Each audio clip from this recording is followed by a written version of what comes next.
la presse internationale avec Géraldine Vossner. Géraldine, quand la dernière chanson d'une star britannique enflamme les médias en Russie, la presse n'a pas aimé, mais alors pas du tout, le dernier clip de Robbie Williams, Party Like a Russian. Ouais, faire la fête comme un Russe, c'est le titre de son dernier single sorti ce week-end. Vous entendez un extrait ?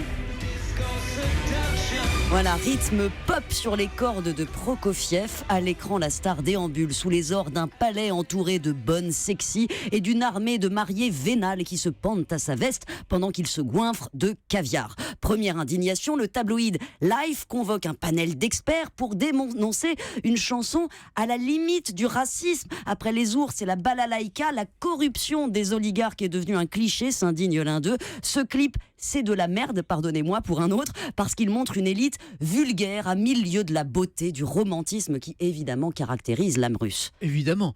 Et les paroles de la chanson, Géraldine, sont également très dures. Mais bien sûr, je vous l'ai traduit. Je prends l'argent dans tout le pays pour construire ma station spatiale. Je fais la fête comme un oligarque. Le merci du refrain en russe sonne comme une accusation.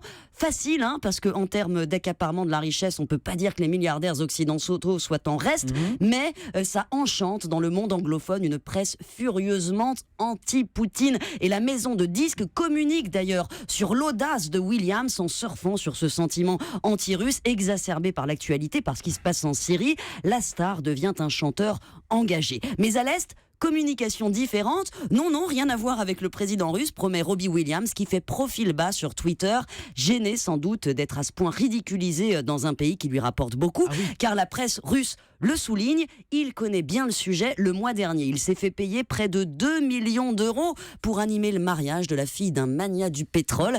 Avec cette chanson, c'est donc une source de revenus qui se tarit pour lui. Une éditorialiste russe enfonce le clou. Dommage que son single soit un flop en Grande-Bretagne. Il est 53e des ventes, car il aura du mal, écrit-elle maintenant, à se produire à Moscou. Qui sait, ce buzz va peut-être lui faire du bien. À l'Est, en tout cas.